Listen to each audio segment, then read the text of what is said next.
न्याम्भोज विकासाय पापध्वान्तक्षयाय च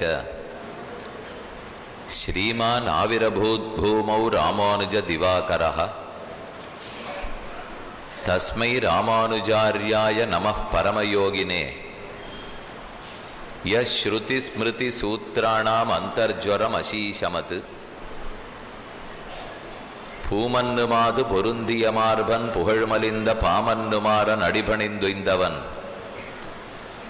பல்கலையோர் தாம் மன்ன வந்தவி ராமானுஷன் சரணாரவிந்தன் நாம் மன்னி வாழ நெஞ்சே சொல்லுவோம் அவன் நாமங்களே. ஸ்ரீ மாதவாங்கிரி ஜலஜத்வய நித்யசேவா பிரேமா விலாசய பராங்குஷ பாதபக்தம் காமாதி தோஷஹரம் ஆத்மபதாஸ்ரிதானாம் ராமானுஜம் யதிபதிம் பிரணமாமி மூர்த்னா விஜ்ஞாபனம் யதிதமத்யது மாமகீனம் அங்கீகுருஷ்வ யதிராஜ தசாம்புராசே ஆக்ஞோயம் ஆத்மகுணலேஷ விவர்ஜிதஸ்ச தஸ்மாத் அனன்ய சரணோ பவதீதி மத்வா. பாரத நாடு புண்ணிய பூமி. இங்கே எத்தனையோ ஆச்சாரியர்கள் அவதரித்தனர். நம் வாழ்க்கையை பற்றி அலசி ஆராய்ந்து நாம் பிறக்கிறோமே இறக்கிறோமே, இதுதானே ஒரு மனிதனின் வாழ்க்கையில் மிக முக்கியமான திருப்பங்களாக உள்ளன. அது எதனால் ஏற்படுகிறது? அது நம் வசத்தில் உள்ளதா இல்லையா? மீண்டும் பிறக்க வேண்டுமா? பிறவி என்பது மீண்டும் உண்டா இல்லையா? எதனால் நான் இப்படி ஒரு பிறப்பை எடுத்திருக்கிறேன், ஏன் அப்படி பிறக்கவில்லை? இந்த கேள்விகள் அனைத்தையும் நன்கு ஆராய்ந்து அலசி ஆச்சரியமான பல கருத்துக்களை நமக்குன்னு சொத்து போலே எழுதி வைத்தனர். அது அத்தனையும் நமக்கு உள்ளேயே இருக்கக்கூடியவை. எங்கோ வெளியில் இருக்கிறத பத்தின கல்வி அல்ல இது. யாரை கேட்டு நான் ஏன் பிறந்தேன்னு தெரிஞ்சுக்க முடியும்? யாரை கேட்டாலாவது என்று எனக்கு காலம் முடியும்னு சொல்லுவார்களா? இன்று ஏன் தொடங்கித்துங்கிற கேள்விக்கும் பதில் இல்லை. ஏன் இந்த தேதியில் முடிந்ததுங்கிற கேள்விக்கும் பதில் இல்லை. வாழ்க்கையில ஏதேதோ நிகழ்வுகள். ஏன் இப்ப கல்யாணம் நடக்கிறது? ஏன் நடக்கவே இல்லை? ஏன் குழந்தை இப்போது பிறக்கிறது? ஏன் அவர்களுக்கு குழந்தையே இல்லை? ஏன் இன்னார் ஆரோக்கியத்தோடு இருக்கிறார்? ஏன் பலர் ஆரோக்கியம் இல்லாமல் திரிகிறார்கள்? சட்டென்று எந்த கேள்விக்கும் பதில் கிடைப்பதில்லை. இதுல வேற யாரோ எப்படி இருக்கிறார்களா இல்லையா, அதுக்கு எனக்கு பதில் தெரியாவிட்டால் போனால் போகிறதுன்னு விட்டுவிடலாம். ஆனால் நான் ஏன் பிறந்தேன், எனக்கே இன்று மரணம், எனக்கெதற்காக இன்னாருக்கு மகன், நான் ஏன் இன்னாருக்கு மகள், என் வாழ்க்கையில் இந்த நிகழ்வுகள் ஏன் நடக்கின்றன என்று தெரியாமல் போனால் மனம் கொஞ்சம் கவலைப்படும். பிரத்தியாரை பற்றி தெரிஞ்சுக்கணும்னு ஆசைப்படுவோம். சரி, வேண்டாம், நம்மை பற்றியாவது நாம் தெரிந்து கொள்ள வேண்டும். யாரானும் எடுத்து சொல்லுவார்களானால் அதை பற்றி கல்வி அவ்வளவாக பள்ளிக்கூடத்தில் சொல்லிப்படவில்லை, கல்லூரியில் சொல்லிக் கொடுக்கப்படவில்லை, வேலை பார்க்கும் இடத்தில் இல்லை, பல பேருக்கு அதை பற்றின கேள்விகளே இல்லை. இப்போ இந்த கேள்விகளுக்கெல்லாம் யாரேனும் பதில் சொல்வார்களானால் பல ஆச்சாரியர்கள் குருக்கள் சொல்லி இருக்கிறார்கள். ஆனால் நாம அதை தெரிஞ்சுக்கிறதுல விருப்பம் காட்ட வேண்டும். விருப்பம் இருந்தால் தெரிந்து கொள்ளலாம். இப்போ இங்கே இத்தனை பேர் நாம கூடியிருக்கோமே, இதை பற்றி தெரிந்து கொள்வதற்கு விருப்பம் இருக்கிறதான்னு கேட்டால் இங்கிருக்கிறவர்கள் எல்லாரும் ஆமாம் விருப்பம் இருக்கிறது என்று சொல்லிவிடுவோம். ஆனா இந்த மண்டபத்திலேருந்து இப்ப வெளியில போய்விட்டு இதை பத்தி உங்களுக்கு தெரிஞ்சுக்கணுமானால் அதனால் என்ன பயன்? நான் தெரிந்து கொண்டு என்ன செய்ய போகிறேன்? அது எனக்கு ஏதான வாழ்க்கையை மாற்றி கொடுக்க போகிறதா, வளப்படுத்த போகிறதா, தாழச் செய்ய போகிறதா? என்ன ஏதானு 10 ரூபாய் கூட பணம் வருமா? அப்ப இதை தெரிந்துட்டு என்ன செய்ய போகிறேன் என்று அவர்கள் சொல்லலாம். வாஸ்தவந்தான், தெரிஞ்சுட்டு இப்போ ஒன்றும் பண்ண முடியாதுங்கிறது உண்மைதான். ஆனா தெரிந்து கொண்டால் என்ன பயன் கிடைக்குங்கிறத முதல்ல எடுத்து பார்ப்போம். அதுக்கப்புறம் அதை தெரிஞ்சுக்கணுமா இல்லையாங்கிறத பத்தி யோசிப்போம். ஏன்னா யாரையும் சட்டுன்னு இப்ப ஆன்மீக கல்விக்கு நான்கிறது 6 ஏன் பிறந்திருக்கேங்கிற படிப்புக்கு அவ்வளவு சட்டுன்னு கூப்பிட முடிவதில்லை. ஏன்? எல்லாருக்கும் எதுல நிறைய ஆசை வரும்? இப்ப இருக்கிற வாழ்க்கையை வளப்படுத்தி கொள்வது எப்படி? பிறந்தாகிவிட்டது, இனிமே எதுக்கு அதை பத்தி யோசிக்கணும்? ஒரு நாள் போகத்தான் போறோம், அதை பத்தி நினைச்சு எதுக்கு கவலைப்படணும்? வேண்டாம். பிறந்த அன்னியிலிருந்து போரன்னிக்குள்ளாக இப்ப இருக்கிற வாழ்க்கை, இவ்வளவு படித்தவனா இருந்தால் கூட படித்தவனா ஆக முடியுமா? இவ்வளவு பணக்காரனா இருந்தால் கூட பணக்காரனா ஆக முடியுமா? இன்ன தரம், வாழ்க்கை தரம் இன்னவாக இருந்தால் அதை கூட்டிக் கொள்ள முடியுமா? இவ்வளவு புகழ் இருந்தால் அதை கூட்டிக் கொள்ள முடியுமா? இப்படிங்கிறதுல தான் நம்ம புத்தி போகும். அதை பத்தி நிறைய பேர் எடுத்தும் சொல்லுவார்கள். அதை கேட்டுக்கிறது நமக்கு பிடிக்கும். இதை விட இப்படி வியாபாரம் பண்ணுங்கோ, நன்னா இருக்கும். ஆரோக்கியமா இருக்கணுமா, இதை போல உடற்பயிற்சி செய்யுங்கள், நன்றாக இருக்கலாம். இதெல்லாம் நம்ம தாராளமா கேட்டுப்போம். ஆனா இதை தாண்டி எதான்னு சொல்ல வந்தால், ஒன்று வேண்டாம்னு வெறுப்பா சொல்லிடுவோம், 2 இப்ப வேண்டாம்னு சொல்லுவோம். இந்த 2 பதில்களுமே வரும். நான் தெரிஞ்சுக்கிறதுக்கு வரேன். ஆனா உங்க உபன்யாசத்துல எத்தனை வயசுக்காரா உட்காந்துருக்கா பாருங்க, எல்லாம் 60 வயசுக்காரர் தானே உட்காந்துருக்கார்கள். அப்ப வரட்டுமே, நானும் ஓய்வு பெற்ற பிற்பாடு கேட்டுக்கொள்வதற்கு வருகிறேன் அப்படிங்கிறது ரொம்ப மொத்தமான பதில். யாரும் அந்த பதிலை சொல்லிடுவோம். ஒன்னு விருப்பமே இல்லைன்னு சொல்லிடுவோம், இல்லை விருப்பம் இருக்கிறது தள்ளி போடுவோம், இப்போது வேண்டாம் அப்படின்னு பதில் சொல்லி விடுவோம். அதனால இப்ப இந்த உபன்யாசம் யாரை குறித்து? ஒன்னு இப்ப வயசுல இளையவனா இருக்கிறவனுக்கு நீயும் ஆசைப்பட்டு தான் ஆகணும், கேட்கறதுக்கு வா, ஏன் உனக்கு அதை தெரிஞ்சுக்கிறதுல ஆசை இல்லை அப்படின்னு சொல்ல வேண்டுமா? அல்லது அவர்கள் வர்ற அன்னைக்கு வரட்டுமே, இப்ப என்ன அவசரம், யாருக்கு 60 ஆகிவிட்டதோ அவர்களுக்கு முதல்ல எடுத்து சொல்லுவோம் அப்படிங்கிறதுக்காக இந்த உபன்யாசத்தை அமைச்சு விடலாமா? இல்லைன்னால் எனக்கு எப்பவுமே கேட்டுக்கிறதுக்கு விருப்பம் இல்லை அப்படின்னு பிடிவாதமா யார் சொல்றார்களோ நீ விரும்பித்தான் ஆகணும்னு சொல்லலாமா? இப்ப கோஷ்டி 3 கோஷ்டி இருக்கு. எனக்கு தெரிஞ்சுக்கவே வேண்டாம், அவசியமே இல்லை அப்படின்னு சொல்ற ஒரு கோஷ்டி. தெரிஞ்சுக்கணும் இன்றில்லை அப்படிங்கிறது 2வது கோஷ்டி. தெரிஞ்சுக்கிறேன், இன்னைக்கே தெரிஞ்சுக்கிறேன் அப்படிங்கிறது 3வது கோஷ்டி. இந்த 3 பேருக்குள்ளே யாரை பத்தி நாம பார்க்கணும்னால் ஒவ்வொன்றா பார்ப்போமா? இது எதுக்கு வேணும், அது எதுக்கு வேணும், அது எதுக்கு வேணும்னு பார்ப்போம். கிட்டத்தட்ட ஒரு பதில் சொன்னாலே அது 3 பேருக்குமே கிடைத்து விடும். இது ஒருத்தருக்கு தான் பதில்ங்கிறது இல்லை, 3 சேர்த்தே பதில் சொல்லிடலாம். பதில் எங்க இருக்கிறது? இன்றைய தலைப்பை கொஞ்சம் அலசினா கிடைக்கும். இது கடைசி பிறவி அப்படிங்கிறது தலைப்பு. இதுல ஒவ்வொரு வார்த்தையுமே முக்கியம். கடைசி பிறவின்னு 2 சொற்கள் இருக்கின்றன. அப்ப பிறவினா என்னன்னு பார்க்கணும், கடைசினா என்னன்னு பார்க்கணும். எப்ப கடைசின்னு சொல்றாரோ அப்ப முதல் இருக்கா? எப்ப முதல் கடைசின்னு சொன்னமோ நடு இருக்கா? இது கடைசி பிறவின்னு சொன்னால் எல்லாருக்குமே இது கடைசி பிறவியா? அப்படின்னா எல்லாரும் இப்ப முடிஞ்சு போயிட்டோம்னால் ஒரு 30-40 வருஷத்துக்கு அப்புறம் உலகம் அஸ்தமிச்சு போயிடுமா? யாருமே மக்களே இருக்க போறது இல்லையா? அப்ப எல்லாருக்குமே இது கடைசி பிறவியானால் பின் இத்தனை கேள்விக்கும் பதில் பார்த்தாகணும் இல்லையா? அப்ப கடைசின்னு சொன்னா என்ன, பிறவின்னு சொன்னா என்ன? இது எல்லாருக்கும் கடைசியா, ஒரு சிலருக்கு கடைசியா? ஒரு சிலருக்குனால் அந்த ஒரு சிலரை யார் தேர்ந்தெடுக்கிறது? அந்த ஒரு சிலருக்கு யார் ஆசையை ஊட்டுறது? வேணுமா வேண்டாமா? நான் ஏன் அடுத்த பிறவி எடுக்கக்கூடாது? பிறவியே இல்லாத படுத்தினால் உலகம் எல்லாமே அழிஞ்சு போயிடுமா? என்ன ஆகும்? எத்தனையோ கேள்விகள் வரும் இல்லையா? கேள்வி நிறைய காப்புல இருக்கும், கவலைப்படாதீங்க. பதில் ரொம்ப ரொம்ப எளிது. சில சமயம் கேள்வி சுருக்கமா இருக்கும். வினாத்தாள் நமக்கு பரீட்சையில வரச்சே 1/2 வரி கேள்வி இருக்கும். ஆனா அதற்கு 200 வார்த்தைகளுக்கு சொற்களுக்கு மிகாமல் பதில் எழுதுக, 20 வரிகளுக்கு மிகாமல் பதில் எழுதுகன்னுவா. இப்ப நான் சொன்னது 20 வரி கேள்வி, பதில் 4 வரி தான் இருக்க போறது. கேள்வி ரொம்ப பெரியது, ஆனா பதில் ரொம்ப சின்னதா எளிதா பார்க்க போறோம். யாருக்கும் ஒரே பதில் தான். பிறவி என்றால் என்ன? உடம்போட பிறக்கிறோம், பிறவி அப்படிங்கிறது தானே சான்றிதழே அரசாங்கத்திலிருந்து கொடுக்கிறார்கள். பிறப்பு சான்றிதழ் அப்படின்னா அது என்னைக்கு கொடுக்கப்படுகிறது? அம்மாவனுடைய வயத்திலேருந்து குழந்தை எப்ப வந்து வெளியில பிறந்ததோ அந்த நேரம், அந்த நாள், அந்த நட்சத்திரம், இல்ல நட்சத்திரத்தை போட மாட்டா வச்சுக்கோ. அப்ப நாளை போட்டு நேரத்தை போட்டு இந்த நேரத்தில் குழந்தை பிறந்தது, அதுக்கு பேர் என்னவோ நீங்க என்ன சொல்ல போறீர்களோ அந்த பேரை கொடுக்க போறார்கள். அதுக்கு முன்னால் வரைக்கும் அந்த குழந்தைக்கு பேர் கிடையாது.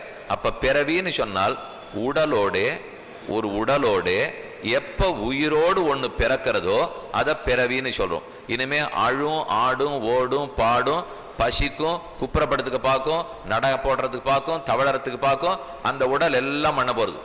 இப்ப நீங்க அந்த உடல்னு பார்க்கறச்சே அதை உடல்னு பார்க்க போறீங்களா, இல்ல உயிரோட இருக்கிற உங்க குழந்தைன்னு பார்க்க போறீங்களா?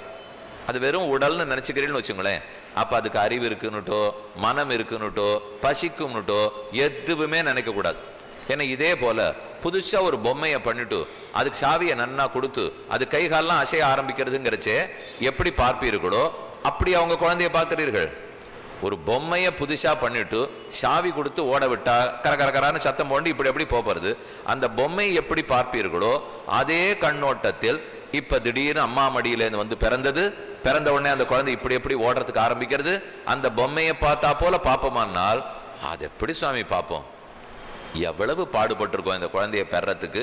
அங்க அலைஞ்சு இங்க அலைஞ்சு குழந்தை பிறக்கலைங்கிறதுக்காக எத்தனை குளத்துல குளிச்சிருப்பேன், நான் எத்தனை கோவிலுக்கு போயிருப்பேன், சுத்தாத அரச மரம் பாக்கி இல்லை. இத்தனையும் பண்ணி குழந்தைய பெற்றுட்டு பொம்மையை வாங்கிட்டு வந்தேங்கிறீரே, இது சொல்றது உமக்கே நியாயமா இருக்கான்னு கேட்கிறீங்களா?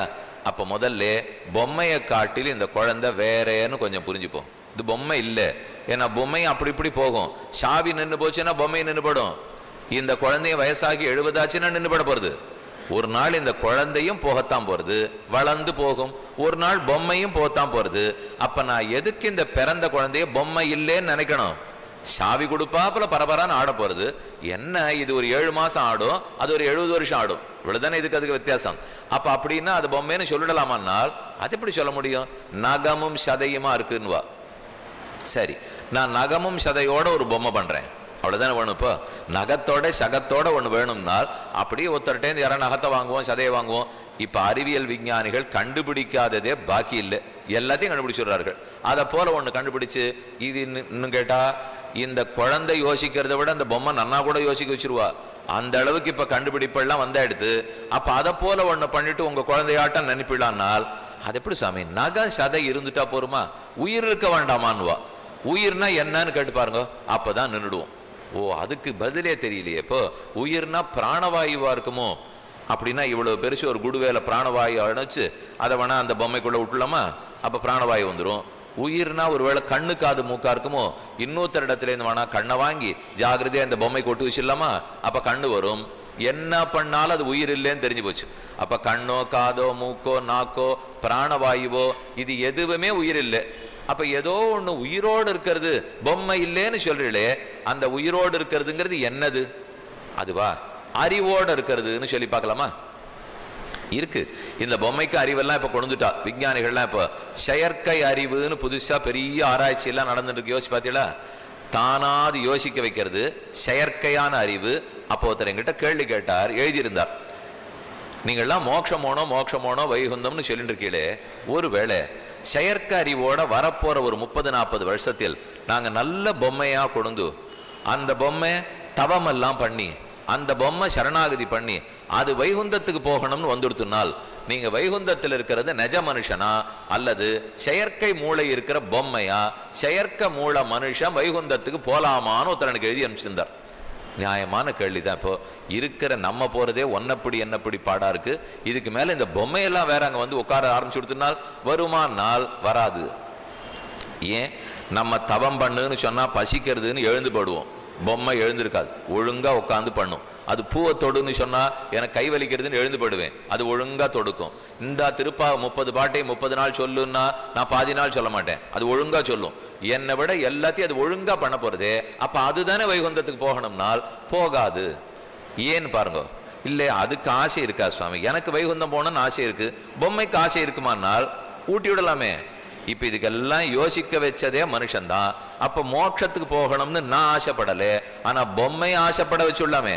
எல்லாமே மென்பொருள் எழுதுறதுல தானே இருக்கு. எழுத போறா எல்லாமே கணிப்பொறிக்காக எழுத போறார்கள். எழுதி எடுத்து அதுவும் வந்து காட்டுல உட்காந்து நமோ நாராயணாயா மந்திரம் சொல்லிண்டு தபஸ் பண்ணிண்டு மோட்சம் போகணும்னு ஆசைப்படலாம். என்னால் எல்லாமே படலாம், ஆனா போகுமானால் போகாது. ஏன் சுவாமி அப்படி சொல்றீர்? என்னை விட அதான் எல்லா விதத்திலும் இருக்குமே. என்னால் நான் ஆசைப்பட்டா மட்டும் போராது. யாரோத்தர் எனக்கு மோட்சம்ங்கிறத கொடுக்கணும். ஒருத்தர் கொடுத்தா தான் நான் மோட்சத்துக்குள்ள போக முடியும். நான் ஆசைப்பட்டதுக்காக போட முடியாது. யார் கொடுக்க வேணும் என்னால் அந்த வைகுண்டநாதன் தான் கொடுக்கணும். வைகுந்தத்துக்கு யார் தலைவரோ அந்த திருமால் ஸ்ரீமன் நாராயணன் கொடுத்தால்தான் பொம்மையா இருக்கட்டும், நானா இருக்கட்டும், யாரா இருக்கட்டும் மோட்சத்துக்கு போக முடியும். சரி, அப்ப அவரே கொடுக்கிறேன்னு வந்துட்டால் பொம்மை போயிடுமானால் அப்படின்னு சொல்லிட முடியாது. பொம்மைக்கு ஆசை இருக்கணும். பொம்மைக்கு ஆசை இருந்தா தான் போகும். ஆசையை ஊட்டி விடலாம், ஆனா அவர் தரமாட்டார். மாறுதலா இப்ப நம்ம நிலைமை என்ன தெரியுமா? நம்ம எல்லாருக்கும் அவர் தரேன்னு காத்துட்டு இருக்கார். எனக்கு இன்னும் ஆசை வரல, அதனால நான் போல. ஆக மொத்தத்துல பொம்மையும் போல, நானும் போல. காரணம் ஒண்ணு இல்லை, ஆசை இல்லாமைங்கிற ஒரே காரணம். கொஞ்சம் ஆள் மாறாட்டம். பொம்மை விஷயத்துல பகவானுக்கு கொடுக்கறதுக்கு ஆசை இல்லை, எம் விஷயத்துல எனக்கு போறதுக்கு ஆசை இல்லை. அப்ப எப்ப இந்த ரெண்டு பேருக்கு இந்த ஆசை வருகிறதோ அப்பதான் முக்தி நமக்கு கிடைக்கும். கிடைக்கும்ங்கிறது ஆசை வரணும். என்னால் முதல்ல நான் ஏன் பிறந்தேன்னு தெரிஞ்சுட்டான்னா மோட்சத்துக்கு போனோமாங்கிற ஆசையே வரும். அப்ப எதுக்கு பிறந்திருக்கோம், அதுல எப்படி ஆசை வைக்க போறோம், ஏன் மேல போகணும், இது கடைசி பிறவின்னு சொல்றீரே, இதுக்கு அப்புறம் இருக்குமா இல்லையா, இதுக்கு முன்னாடி இருந்ததா இல்லையா, கேள்விகள்லாம் இருக்கு இல்லையா? இதற்கு பதில் பார்ப்போம். பதில் பார்த்த பிற்பாடு எதனால இது கடைசி பிறவியாக இருக்க வேண்டும், யாரை குறித்து இப்ப பேசணும், நம்ம தெரிஞ்சுக்கவே வேண்டான்னு சொல்றவருக்கும் பதில் என்னன்னு கேட்க போறோம். தெரிஞ்சுக்க வேண்டான்னு சொல்லிட்டீரே, அப்படின்னால் பிறவி பயனையே அடைய வேண்டாமா? தேவையில்லைன்னு ஒருத்தர் சொல்லலாம். ஆனா அது வீம்புக்கு சொல்றாருன்னு அர்த்தம். கொஞ்சம் யோசிச்சா ஒத்துணுடுவா. நீங்க போய் ஏதோ ஒரு பொருள் வாங்கி கொண்டு வருகிறீர்கள். கடிகாரம் வாங்கிட்டு வந்தாச்சு. அது ஒரு 4 நாள்ல நின்று போயிடுத்து. அதனுடைய பயனை அது மணி காட்டுற வேலையை பார்க்கறது இல்லை. இப்போ நான் இதில் ஆரம்பிக்கிறச்சு 6:38 காமிச்சது, இப்போ 7:06 2 நிமிஷம் காட்டுறது. இது ஒழுங்கா போயிட்டு இருக்கிற வரைக்கும் சரி. கொஞ்ச நேரம் கழிச்சு இதே 6:58 அது நின்றுட்டு இருந்ததுனால் என்னது நம்ம மட்டும் சொல்லிகிட்டே இருக்கும், இது நகரவே மாட்டேங்கிறது, இதுக்கு என்ன ஆச்சு இப்போ அப்படின்னு நான் யோசிக்க ஆரம்பிப்பேன். அதை கொண்டு போய் பழுது பார்க்கறதுக்கு கொடுப்பேன். அவர்களை கூட்டி இன்னொரு கடிகாரம் இருக்கான்னு கேட்பேன். இது இத்தனையும் செய்கிறேனே, ஏன்? அது எதற்காக உருவாக்கப்பட்டிருக்கிறதோ அந்த பயனை அது நிறைவேற்றவில்லை. எந்த ஒரு பொருள், துணி துவைக்கிற யந்திரம் வாங்கிட்டு வரும், விலை 35,000 ரூபாய் சுவாமி.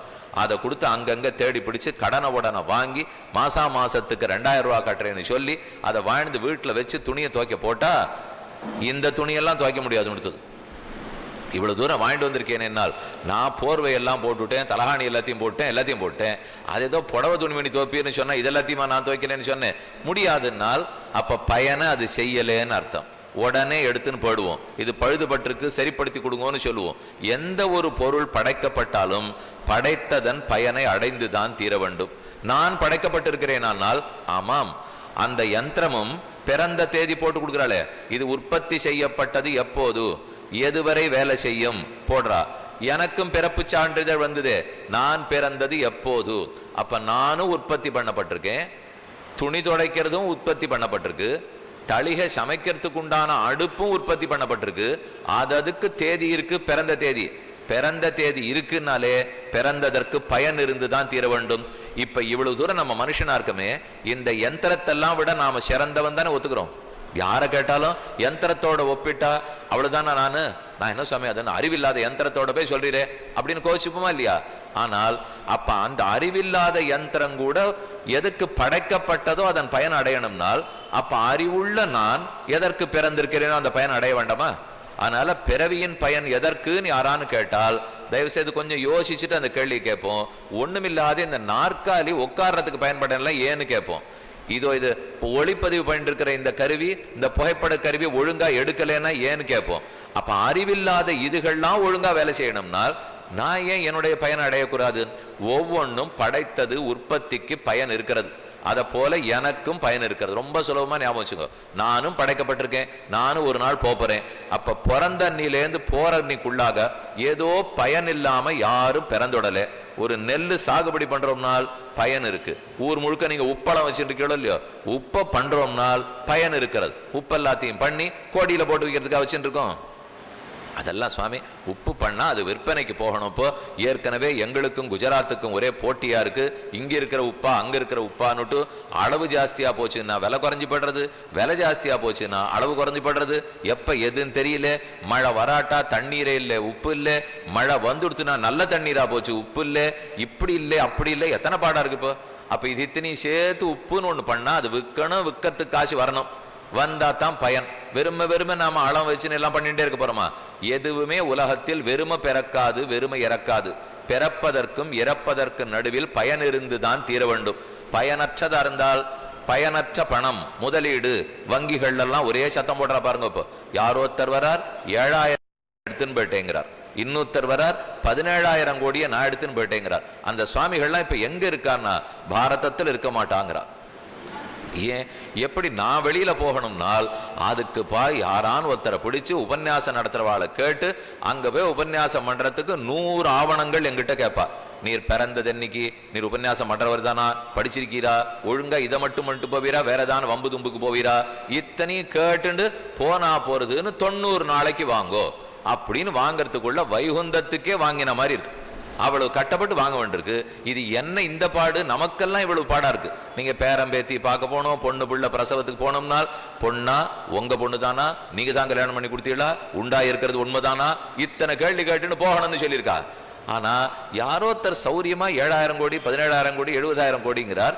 இன்னமும் தானே தம் விமானத்தில் கிளம்பி போற மாதிரி போயிடுறாரு. இப்போ யாருக்கு ஒண்ணுமே தெரியல இல்லைன்னால் ஆக மொத்தத்துல ஏதோ இருக்கு சுவாமி. அப்ப அந்த பணம் எல்லாம் என்ன, அதுக்கு வங்கியில ஒரு கணக்கு சொல்லுவாப்போ, இதெல்லாம் பயனில்லாத முதலீடுகள், வெறும கிடக்கிற முதலீடுகள். அதுதான் வங்கிகளுக்கு பெரிய ஆபத்து. ஒரு காசை ஒரு இடத்துல போட்டுட்டு அந்த முதலீடு ஒன்னும் கொடுக்கலன்னு வச்சுங்க, அதே மாதிரி நாம பிறந்துட்டு நம்ம பிறவி பயனை அடையலேன்னு வச்சுங்க, பெரிய கட்டம் இல்லையா? ஒரு முதலீடு போட்டாலும் போட்டதுக்கு பணம் வந்தாகணும். சரி, எல்லாம் சொல்றீரே, முதலீட்டாளர் யாருன்னு எங்களுக்கு தெரியும், இந்த கருவியை உற்பத்தி பண்ணது யாருன்னு எங்களுக்கு தெரியும், இந்த புத்தகத்தை தைச்சது யாருன்னு எங்களுக்கு தெரியும், இந்த மேஜையை பண்ண தச்சனாருன்னு எங்களுக்கு தெரியும். அதே போல நாங்க பிறந்தது எங்களை பிறப்பித்தது யாருன்னு எங்களுக்கு தெரியாதே. தெரிஞ்சால் அப்ப அவரை போய் எதற்காக படைத்தீன்னு கேட்கலாம். ஏன்னா இந்த ஒத்தொத்தரையும் கேட்டா ஏன் படைச்சேன்னு படைச்சவன் தானே சொல்லணும். தச்சர் வந்துதான் மேஜை ஏன் பண்ணேன்னு சொல்லணும், இல்ல வாங்கினவன் சொல்லட்டும். பொற்கொல்லர் வந்துதான் சங்கிலி ஏன் பண்ணேன்னு சொல்லணும், வாங்கினவர் சொல்லட்டும். அதே போல நம்ம படைக்கப்பட்டிருக்கோம், நானும் உற்பத்தி ஆனேன்னு தேதியெல்லாம் ஒத்துக்கிறேன். ஆனா அப்படிங்கிறத யாரான் ஒருத்தர் நான் தான் படைச்சேன்னு சொல்ல வேண்டாமா? எனக்கு தெரிஞ்சது எங்க அப்பா அம்மா தான், அவர்கள் மட்டும்தான் படைத்தார்களே. அப்ப அவர்களையே கேட்டுக்கலாமன்னால் அவர்கள் சொல்றது, ஆமா இதைத்தான் நானும் எங்க அப்பா காலத்துல கேட்டு கேட்டு பார்த்தேன், அது என்னன்னு சரியா புரியல. பிள்ளை நீ வேற என்ன வந்து கேட்கிறப்போ உனக்கு என்ன சொல்லுவேன், எங்க அப்பா சொல்லியிருந்தா தானே நான் சொல்லுவேன். அப்பாவை கேட்டா தாத்தாவை கை காட்டுறார், தாத்தாவை கேட்டுனா கொள்ளு தாத்தாவை கை காட்டுறார், கொள்ளு தாத்தா கேட்டா எள்ளு தாத்தாவை கை காட்டுறார். ஆக மொத்தத்துல கேட்டுன்னு போனால் எல்லாருக்கும் ஒரு தாத்தா இருக்கார். உலகத்துக்கே பிதாமகர் நான்முகன் பிரம்மான்னு பேர். அந்த தாத்தாட்ட போய் கேட்போம், அவர்கிட்ட போய் நீர் எதுக்கு இந்த உலகத்தை எல்லாம் படைத்தீர்னால் அது நானும் கொஞ்சம் கேட்டு சொல்றேன்னு. ஓ உமக்கும் தெரியாதா, நீர் தான் படைக்கும் கடவுள்னா? இல்லையே, நான் ஒரு தாமரையில உட்காண்டிருப்பேன், அந்த தாமரை ஒரு உந்தியிலேருந்து முளைச்சுது, அந்த உந்தி குடையவர் திருமால்னு ஒருத்தர் இருக்கார், நான் போய் அவர்கிட்ட கேட்கிறேன். ஏன்னா அவர் தான் என்ன படைச்சார், உலகத்தை எல்லாம் படைன்னு சொன்னார்னால் இப்ப உங்களுக்கு சந்தேகம் வந்துடும். எங்க அப்பா அம்மா படைச்சார்னு சொல்லச்சே எனக்கு ஒத்துக்க முடிஞ்சது, ஏன்னா சான்றிதழ் இருக்கு. கொள்ளு தாத்தா ஒத்துண்டேன், எள்ளு தாத்தா ஒத்துண்டேன், முத்தாத்தா ஒத்துண்டேன். நீர் திடீர்னு நான்முகன் பிரம்மாங்கிறீரே அப்படின்னு ஒருத்தரெல்லாம் நான் பார்த்ததே கிடையாது. என்னால் உங்க எள்ளு தாத்தா மட்டும் நீங்க பாத்தீங்களான்னா பார்த்தது இல்லையோ இல்லையோ. ஆனா எள்ளு தாத்தான்னு சொல்லச்சு ஒருத்தரும் ஒண்ணுமே கவலைப்படலையே. ஆமா எள்ளு தாத்தா உண்டுங்கிறீள். எள்ளுக்கு எள்ளு உண்டுன்னா ஏன் இல்லைங்கிறோம்? நம்ம எள்ளு தாத்தாவுக்கு ஒரு எள்ளு தாத்தா இருக்கணுமா இல்லையா? இருந்துதான் ஆகணும். ஆனா உடனே மனசு ஒத்துக்க மாட்டேங்கிறது. அது இருந்தாரோ இல்லையோனால் இல்லாம நான் வந்திருக்க முடியுமா? நிச்சயமா இல்ல. அப்ப அந்த தாத்தாக்கு அந்த தாத்தாக்கு அந்த தாத்தாக்கு யாரோ முன்னாடி இருந்துதான் ஆகணும். அந்த முன்னாடிங்கிறது என் கண்ணுக்கு படலை, இப்போ எனக்கு தெரியாது, ஆனா இருக்கார்கள்னு தெரியறது. நான் கண்ணால பார்த்தது இல்லையே தவிர, ஏன் பல குழந்தைகள் அப்பாவை கண்ணால பார்த்தது இல்லையே, கேள்விப்பட்டது இல்லையா? ஏதோ துர்தசை தௌர்பாகியம், பெத்தவரை பார்த்ததில்லை, பெத்தவளை பார்த்ததில்லை. அந்த நாள்ல பெத்து பொழைச்சாள்னு சொல்றது உண்டு. பெத்துட்டு குழந்தை மட்டும்தான் குழைக்க, அம்மா பழைப்படான்னு கூட தெரியாது. அப்படி இருந்த நாள்ல அந்த குழந்தை அம்மா முகத்தையே பார்த்ததில்லை, இல்லைன்னு சொல்ல முடியுமா? தாராளமா இருக்கா. எப்ப அம்மா இருக்காளோ பாட்டி உண்டு, பாட்டி இருந்தாலோ முப்பாட்டி உண்டு, எள்ளு பாட்டி உண்டு, கொள்ளு பாட்டி உண்டு, எல்லா பாட்டி உண்டு. அப்ப பாட்டிக்குன்னு கதை கேட்டுட்டே போக மாட்டோமா? இருக்கிறார்கள். அப்ப தள்ளி போனால் யாரோ தர் எதற்காக இது மொத்தத்தையும் படைத்தேன்னு என் பையனை சொல்லித்தான் ஆனும். அது யாராக இருக்க முடியும்? என் கண்ணால பார்த்து தெரிஞ்சுக்கிறதுக்கு முடியல, உடனே தேட ஆரம்பிப்பேன். எனக்கு நேர தெரிஞ்சுக்க முடியாததாக இருந்தால் யாரையானு கேட்டுதானே தெரிஞ்சுட்டாகணும். எனக்கு நேரம் தெரியல, அப்ப யாரையான நான் கேட்க போறேன். கேட்பவர்கள் நல்ல படித்தவர்களா இருக்கணும், விஷயம் தெரிஞ்சவளா இருக்கணும். நீங்களே ஒரு பொருள் வாங்க போகும்போது அந்த பொருளை பத்தி நமக்கு ரொம்ப விஷயம் தெரியாதுன்னால் வாங்கி உபயோகப்படுத்திக்கிறவளை தானே கேட்போம். அவர்கள் சரி நன்னாத்தான் இருக்கு வாங்கிக்கோ அப்படின்னு சொன்னா வாங்கிப்போம். இல்ல இல்ல அதெல்லாம் வேண்டாம் வம்பு, நானே வாங்கிட்டு யார் தள்ள கட்டுறதுன்னு பார்த்துட்டு இருக்கேன், அதனால நீ வேற வாங்காத என்னால் வாங்க மாட்டோம். அப்ப யாரா இருந்தாலும் தெரிந்தவர்களை போய் அபிப்பிராயம் கேட்போம் இல்லையா? அவர்களுக்கு அதை பத்தி தெரிஞ்சிருக்கணும், எனக்கு அதை பத்தி தெரிஞ்சிருக்க கூடாது. ஏன்னா எனக்கே தெரிஞ்சு போச்சுன்னா நானே என் பாட்டை பார்த்துப்பேன். எனக்கு இப்ப கண்டுபிடிக்க தெரியலையே, என் எள்ளுத்தாத்தா பேரு உங்கள எத்தனை பேருக்கு தெரியும்? உங்க எள்ளுத்தாத்தா பேரு என்னது இல்ல, உங்க எள்ளுத்தாத்தா பேரு உங்கள எத்தனை பேருக்கு தெரியும்னால் தெரியாது. அவ புகைப்படம் பார்த்திருக்கீங்களா? பார்த்ததே இல்லை. ஆனா இருக்கிறாரா? இருந்தார். அதை நான் மறுக்கல. அப்ப இருந்தார்னு தெரியறது, இருந்திருக்கணும்னு மனசுக்கு புரியறது. ஆனா அதுக்கு மேல நான் தெரிஞ்சுக்க முடியலன்னால் என்ன செய்வீர்கள்? நல்ல கேள்வி மனசுல வச்சுங்க. இருக்காருங்கிறது எனக்கு தெரியறது, இருந்திருக்காருங்கிறதும் புரியறது, இப்பவும் இருக்கணுங்கிறது தெரியறது, ஆனா கண்டுபிடிக்க தெரியலன்னால் அப்போ இதுக்கெல்லாம் முன்னாடி எங்க எள்ளுத்தாத்தா காலத்துல இருந்தவா யாரான்னு இருந்தா அவளை வேணா கேட்கலாமா சாமி? என்னால முடியல. எள்ளுத்தாத்தா காலத்துல இருந்தவர் இப்பயும் உட்காந்துருக்கு போறார், அவர் இருக்க மாட்டார், அவரும் கிளம்பி போடுவார். இல்ல ஒருவேளை எங்க எள்ளுத்தாத்தா ஏதானு புஸ்தகம் எழுதி வச்சிருப்பாரோ, இல்ல அவருடைய நண்பர் ஏதானு புஸ்தகம் போட்டு வச்சிருப்பாளோ, அந்த பழைய புத்தகத்தை எடுத்து பார்த்தா எங்க எள்ளுத்தாத்தாவை பத்தி குறிப்பு கிடைக்குமோ? கிடைக்கும். இது நியாயம். உடனே பரன் மேல ஏற வேண்டிதான். ஏடி அலசின கள்ளிப்பட்டி இருக்கா, எள்ளிப்பட்டி இருக்கா, என்னென்னமோ பொட்டியெல்லாம் எடுத்து பார்த்தா கந்தலா 4 காகிதம் கிடைச்சது. அதுல அப்படி சின்னதா குறிப்போட்டு 1837 எள்ளுத்தாத்தா பேர் போட்டு இன்னபடி பிறந்தார். எவ்வளவு பெரிய ஆச்சரியமா இருக்கு சுவாமி, இது வரைக்கும் என் எள்ளுத்தாத்தாவை தெரிஞ்சுக்கவே இல்லை, இப்ப தெரிஞ்சுட்டேன்னு சட்டுன்னு அவர் உட்காத்தி வச்சு உங்களுக்கு 10 ரூபாய் இதனால கிடைக்க போறதா கேளுங்க. அடுத்த கேள்வி கேட்கணும் இல்லையோ? இப்ப எள்ளுத்தாத்தாவை தெரிஞ்சுட்டே இவ்வளவு சந்தோஷமா குதிச்சீரே, 10 ரூபாய் மாலை கிடைக்க போறதான்னா அதை அப்படி சொல்லிட்டே 10 ரூபாய் கிடைக்க வேண்டாம் சுவாமி, நான் எப்படி வந்திருக்கேன்னு தெரிஞ்சுட்டேனே, அது எனக்கு எவ்வளவு பெரிய சந்தோஷம்னு சொல்றேன் இல்லையா? அதே போல அந்த எள்ளுத்தாத்தாவுக்கு மேல மேல மேல போகணும்னால் அதுக்கு ஏதான புஸ்தகம் கிடைக்குமா? பரன்ல கிடைக்குமானால் நம்ம வீட்டு பரன்ல ஏறுனா கிடைக்காது. ஆனா இருக்கு, பெரிய பெரிய புஸ்தகங்கள்லாம் இருக்கு. அது இந்த எள்ளுத்தாத்தா பத்தி இல்ல, உலகத்துக்கே யாரு தாத்தான்னு சொல்லும், உலகத்தையே படைத்தவர் யாருன்னு சொல்லும். அப்படி கூட ஒருத்தர் இருப்பாரான்னா, எனக்கு தெரிஞ்சு சில குடும்பங்களை படைச்சிருக்கலாம். 100 பேருக்கு அப்பா திருத்தராஷ்டிரன் கேள்விப்பட்டிருக்கேன், 60,000 பேருக்கு தந்தை சகர சக்கரவர்த்தி கேள்விப்பட்டிருக்கேன், இது வரைக்கும் பார்த்திருக்கேன். இதுக்கு மேல எல்லாரையும் படைக்கிறவா இருப்பாளானால் நமக்கு தெரியுமா? நாம இப்ப பார்த்தது 2 பேருக்கு நான் அப்பா, என் ஒத்தனுக்கு எங்க அப்பா அப்பா, 5 பேருக்கு அவ அப்பா அப்பா, இதெல்லாம் நான் பார்த்துட்டேன். இன்னும் கொஞ்சம் தாண்டி போனேன்னா திருத்தராஷ்டிரன் எத்தனை பேருக்கு தெரியும், கொஞ்சம் போனேன்னா தசரதன் எத்தனை பேருக்கு தெரியும். இதுக்கு மேல எனக்கு தெரியாது. எனக்கு தெரியாதுங்கிறதுக்காக இல்லேன்னு எப்படி சொல்லுவேன்? சொல்ல முடியாது. அதுக்கு மேல இருக்கணுங்கிறதுக்கு தாராளமா சாட்சி இருக்கலாம் இல்லையா? அப்பதான் சரி என்ன பண்ணலாம் அப்படின்னு யோசிக்க ஆரம்பிக்கிறோம். எங்கேயோ பரன்ல புஸ்தகம் இருக்கணும், பழைய புத்தகம் இருக்கணும், குறிப்பு இருக்க போறது. அந்த குறிப்பை கண்டுபிடிச்சிட்டேன்னால் இது எல்லாத்துக்கும் விடை தெரியும். அதான் மனசுல உள்ளூர ஒண்ணு சொல்றது, இது இத்தனையும் படைச்சவர் ஒருத்தர் இருக்கணும். எப்போ மேசையை படைக்கிறதுக்கு தச்சன் இருக்காரோ, கடிகாரத்தை பண்றதுக்கு ஒரு நிறுவனம் இருந்ததோ, நல்ல வேஷ்டியெல்லாம் நெஞ்சு கொடுக்கறதுக்கு நெசவாளி இருக்காரோ, இவர்கள்லாம் எப்படி இருக்கார்களோ, அப்ப அடுத்த கேள்வி என்ன போனோம்? நெஞ்சு கொடுக்கறதுக்கு நெசவாளி இருக்கார், நெசவாளியை பண்றதுக்கு யார் இருக்கார்? இந்த மேஜையை பண்றதுக்கு தச்சன் இருக்கார், தச்சனை பண்றதுக்கு யார் இருக்கார்? சங்கிலி பண்ணி கொடுக்கறதுக்கு பொற்கொல்லர் இருக்கார், பொற்கொல்லரை பண்ணற யார் இருக்கார்? ஏன்னா நம்ம உலகத்துல எதெல்லாம் உற்பத்தியான பொருளோ அதெல்லாத்துக்கும் உற்பத்தியாளர் இருக்காருன்னு தெரிஞ்சுக்கணும். உற்பத்தியாளருக்கு ஒரு உற்பத்தியாளர் வேணுமா இல்லையா? இருக்கணுமே. எது படைக்கப்பட்டிருந்தாலும் இன்னொருத்தர் படைப்பாளி இருந்துதான் ஆகணும். அப்ப மனசு உள்ளூர சொல்றது, என்ன அழகா மண்டபம் கட்டியிருக்கார், பொறியாளர் இருப்பார். என்ன அழகா தூத்துக்குடியை கட்டியிருக்கார், பொறியாளர் இருப்பார். அப்பதான் கொஞ்சம் சொணங்கிறது.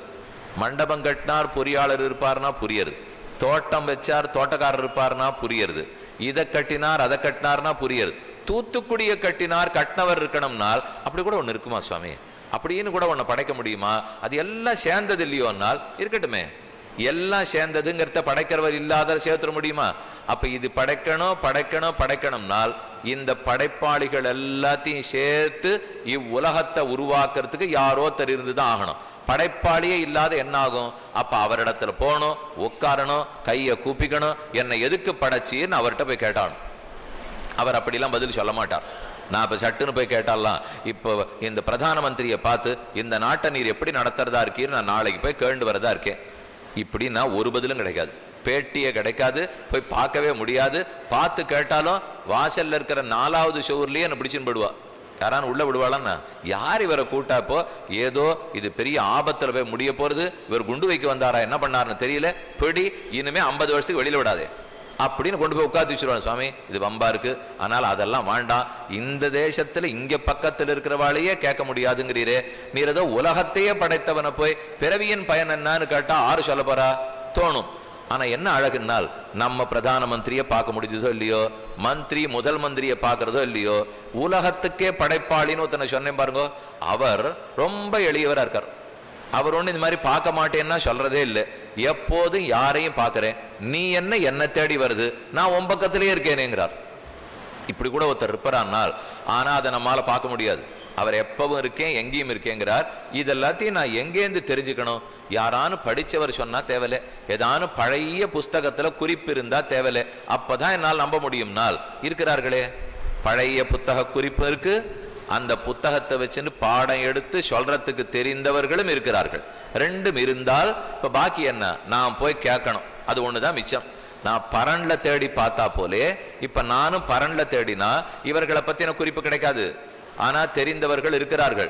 யார் அவர்களா இருக்க முடியும்னால், அனாதி காலமா பிறந்துருக்கிற ஆச்சாரியர்கள், அது ரிஷிகளா இருக்கட்டும், ஆழ்வார்களா இருக்கட்டும், ஆச்சாரியர்களா இருக்கட்டும், நல்ல ஆராய்ச்சி பண்ணி இந்த பிறவியை பத்தி அலசி ஆராய்ந்து எத்தனை லட்சக்கணக்கான கேள்விகள் இருக்க முடியுமோ மொத்த கேள்விகளுக்கும் பதில் கண்டுபிடிச்சு வச்சுருக்கா. சரி, அப்ப நாங்க படிச்சு முடிச்சுட்டோன்னு சொல்லுவார்களானால் சொல்ல மாட்டார்கள்.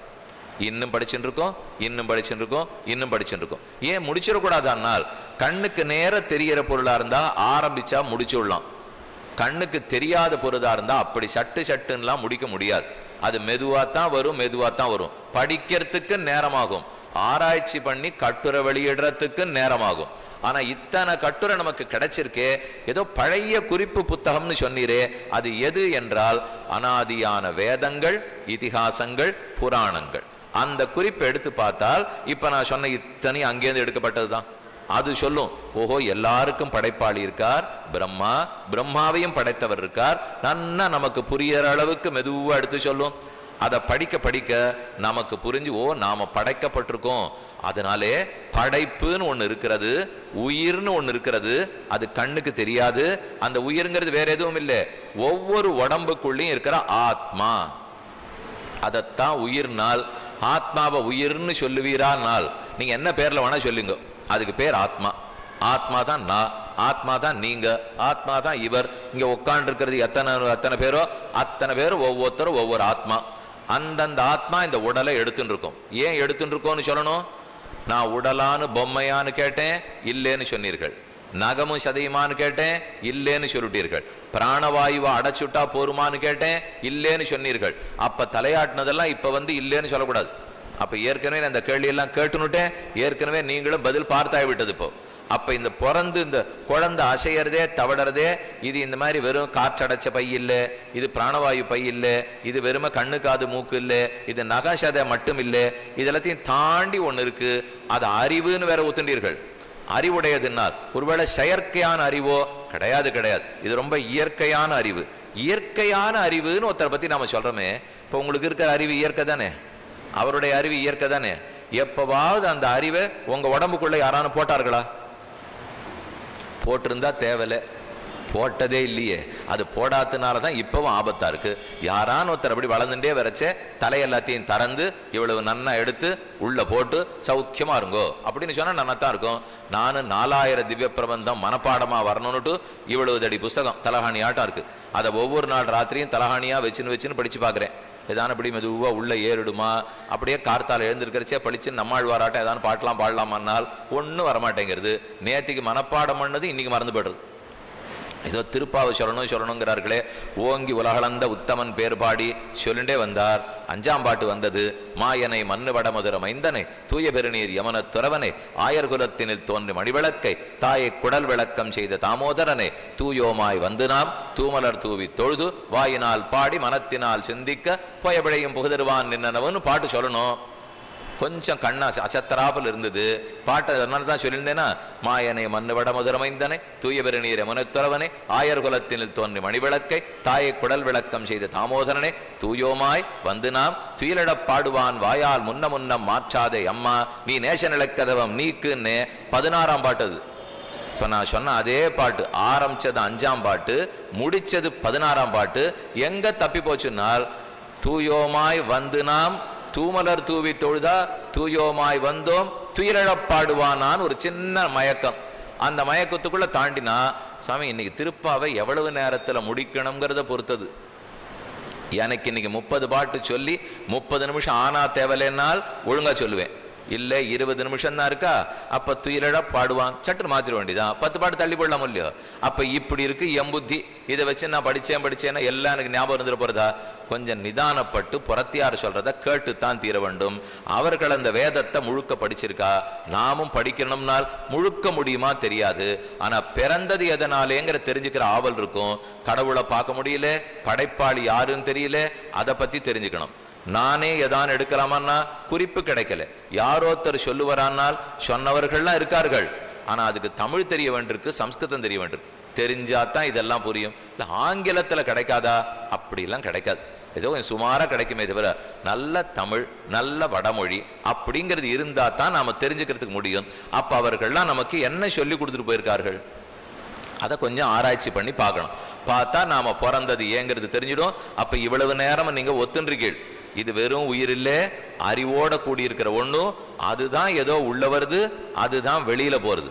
அது உள்ள வந்தா பிறப்புன்னு சொல்றோம். ஒரு உடம்புலேருந்து அது வெளியில படுத்தினால் உயிர் பிரிந்தது அப்படிங்கிறார்களேனால், அந்த உயிருங்கிறது வேற ஒண்ணு இல்லை, ஆத்மா பிரிந்தது, ஆத்மா நுழைந்தது.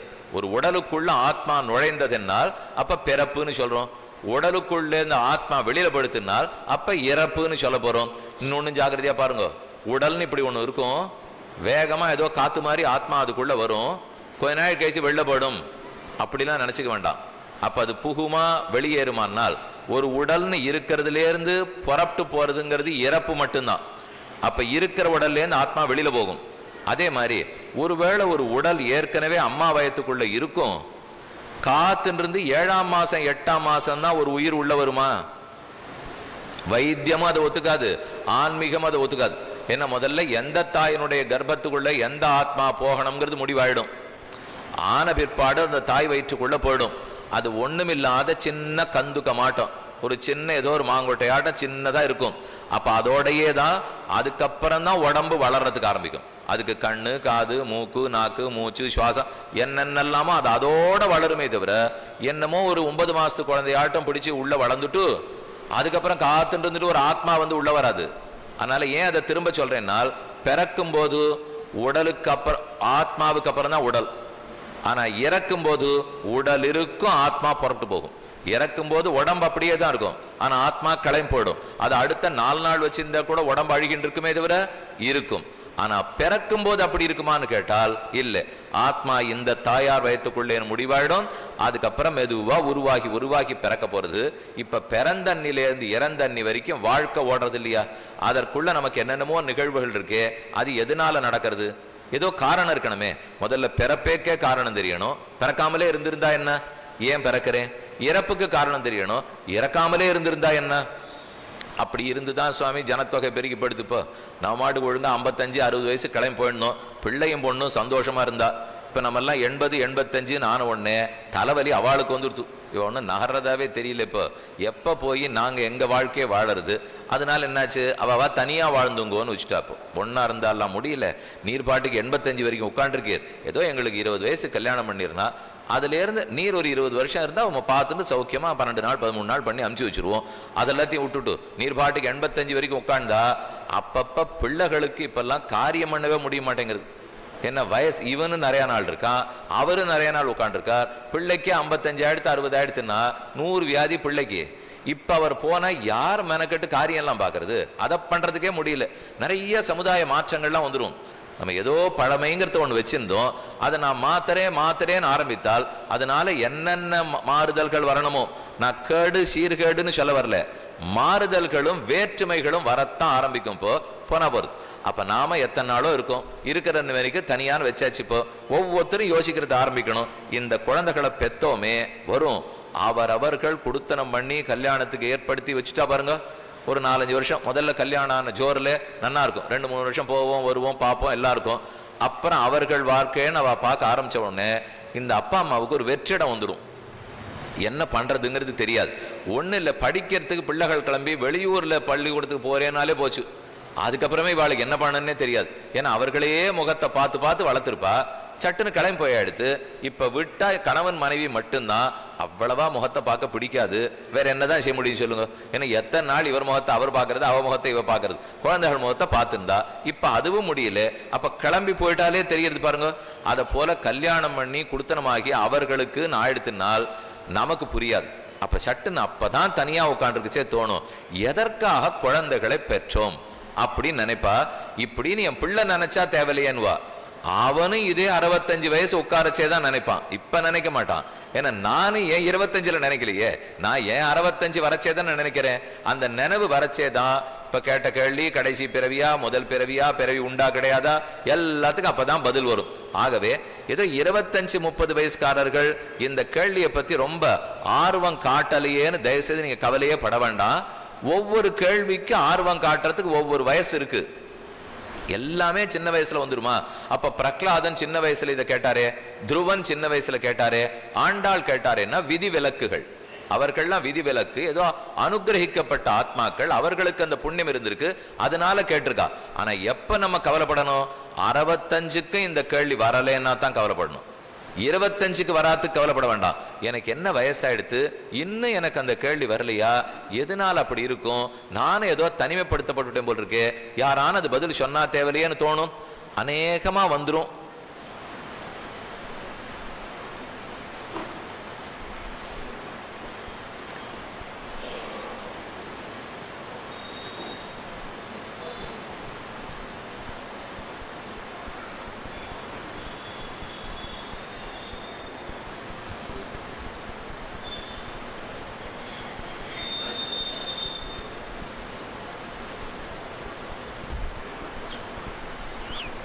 ஆகவே இந்த கேள்வி அந்தந்த வயசுக்கு வர வேண்டிய சமயத்துல வந்தா போறோம். இப்போ எல்லா கேள்விகளும் சின்ன வயசுலயே வந்துணுங்கிறது இல்லை.